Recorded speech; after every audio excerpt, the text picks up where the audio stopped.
सबके बीच जो बड़ी खबर जम्मू कश्मीर के अनंतनाग से मिल रही है वो आपको बताएं। यहाँ पर पहाड़ के घने जंगलों में छिपे आतंकियों के ठिकानों पर सेना ने ब्लास्ट किया है। जम्मू कश्मीर पुलिस के साथ सेना के जवान भी सर्च ऑपरेशन में जुटे हुए हैं। 2 दिन पहले इन्हीं आतंकियों से मुठभेड़ के दौरान सुरक्षा बलों के 3 अधिकारी शहीद हो गए थे। इनमें से 2 अधिकारी सेना के और 1 अधिकारी जम्मू कश्मीर पुलिस के थे, जिसके बाद सेना और जम्मू कश्मीर पुलिस ने आतंकियों की तलाश में अपनी पूरी ताकत झोंक दी है। इलाके में सर्च ऑपरेशन जारी है। दोनों तरफ से रुक रुक कर गोलीबारी हो रही है। अनंतनाग के इन जंगलों में 2 से 3 आतंकियों के छिपे होने की खबरें हैं। इनमें से एक नागम कोकर नाग का रहने वाला बताया जा रहा है। उजैर खान उसका नाम है। उस पर 10 लाख रुपए का इनाम है। उजैर पिछले साल जुलाई में आतंकी संगठन लश्कर-ए तैयबा से जुड़ा हुआ था। और इन सब के बीच मेरे सहयोगी रिफत जो कि वहीं पर मौजूद है, उनकी एक ग्राउंड रिपोर्ट आपको दिखाते हैं। देखिए, लगातार जो है ऑपरेशन यहाँ पे चल रहा है इस वक्त, और मैं आपको दिखाना चाहूँगा ये वो स्पॉट है जहाँ पे बहुत ज़बरदस्त धमाके हो रहे थे। एक के बाद एक धमाका हो रहा था, फायरिंग की आवाज़ सुनाई दे रही थी। तो ऐसा लगता है कि वहाँ पे जैसा समझा जा रहा है कि मिलिटेंटों का एक हाइड आउट है जिसको बस्ट किया जा रहा है, जिसको तबाह किया जा रहा है।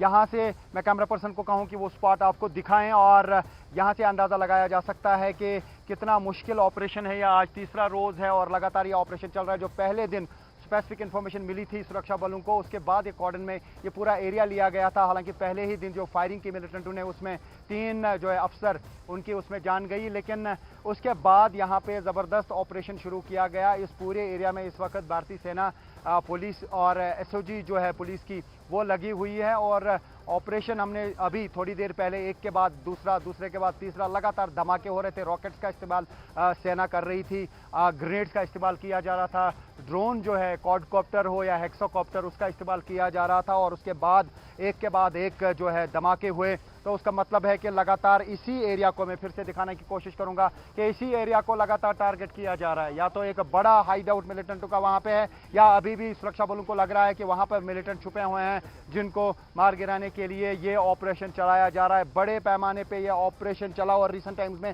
पहला ऐसा ऑपरेशन है साउथ कश्मीर में जिसमें इतने दिन लगे और जिसमें इतना एफर्ट लग रहा है। क्योंकि लगातार जो है हम आप तक ये कवरेज पहुंचा रहे हैं। आज तीसरा दिन है। मैं अपने कैमरा पर्सन से कहूं कि यहाँ का एरिया दिखाएं। आप देख सकते हैं ये सारी बख्तरबंद गाड़ियां रोड पे लगी हुई हैं, क्योंकि अगर वहां से कोई मिलिटेंट भागने की भी कोशिश करेगा तो मल्टी लेयर कवर है सिक्योरिटी का, तो भागने का कहीं मौका नहीं मिलेगा। क्योंकि पुलिस ने पहले ही कहा था कि 2 मिलिटेंट जो हैं वो इस जंगली एरिया में छुपे हुए हैं जो लश्कर के हैं, और उजैर खान का नाम बताया था जो एक लोकल मिलिटेंट है।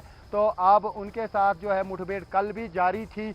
तो यहाँ और डिटेल्स ट्रैक कर पाना बहुत मुश्किल है, क्योंकि जो सारा फोकस है वो इसी स्पॉट पे है। इसी पे ड्रोन इर्द गिर्द घूम रहे हैं और उसके बाद जो है धमाके हो रहे हैं। मुझे यहाँ से जो दिख रहा है अभी भी यहाँ पे ड्रोन इर्द गिर्द जो है वो घुमाए जा रहे हैं, और ड्रोन के ज़रिए ये फुटेज हासिल की जाती है, पिक्चर्स हासिल किए जाते हैं, और उसके बाद फायरिंग की जाती है। यानी पूरा स्पेसिफिक टारगेट ढूंढा जाता है और उसके बाद रॉकेट्स या फिर ग्रेनेड्स का इस्तेमाल किया जा रहा है। यूबीजीएल के ज़रिए अंडर बैरल ग्रेनेड लॉन्चर्स जो हैं उसके ज़रिए ग्रेनेड फेंके जाते हैं या रॉकेट्स फेंके जाते हैं। तो ये एक बड़ा ऑपरेशन है, एक ऐसा ऑपरेशन जो बहुत देर तक खींचा। हालांकि जो कर्नल और मेजर की बॉडीज़ हैं उनको अपने घर रवाना किया गया है, और परसों ही बॉडी डीएसपी की रिट्रीव की गई थी और उसके आखिरी रसूमात पूरे किए गए हैं। डीएसपी जो है हुमायूं भट्ट, उनके तस्वीरें दिखा रहे हैं। 3 दिन लगभग हो चुके हैं, लेकिन अभी भी ये मुठभेड़ जारी है, क्योंकि दुर्गम जगह है। ये एक ऐसी जगह जहां ऊंची ऊंची पहाड़ियां हैं, घने जंगल है, लेकिन इन सब के बीच में आप देखिए शहीद हुए कर्नल मनप्रीत का अंतिम संस्कार किया जाएगा। मोहाली से ये लाइव तस्वीरें। बहुत भारी मन से हम सब विदाई दे रहे हैं, लेकिन गर्व है हमें इन सपूतों पर। ये अपनी जान की एक बार भी परवाह नहीं करते, परवाह करते हैं तो मां भारती की सिर्फ। तो अंतिम संस्कार के ठीक पहले की ये तस्वीरें आप तक मोहाली से हम पहुंचा रहे हैं। और ये तस्वीर आप देख रहे हैं जब कर्नल मनप्रीत का पार्थिव शरीर यहाँ भड़ोजिया गांव में पहुंच चुका है।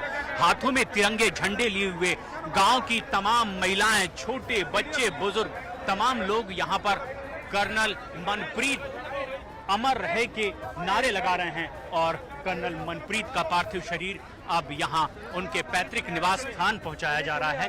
और जो तस्वीरें आप देख रहे हैं, कर्नल मनप्रीत का पार्थिव शरीर अब आर्मी के सीनियर ऑफिसर जो है उनके परिजनों को सौंपते हुए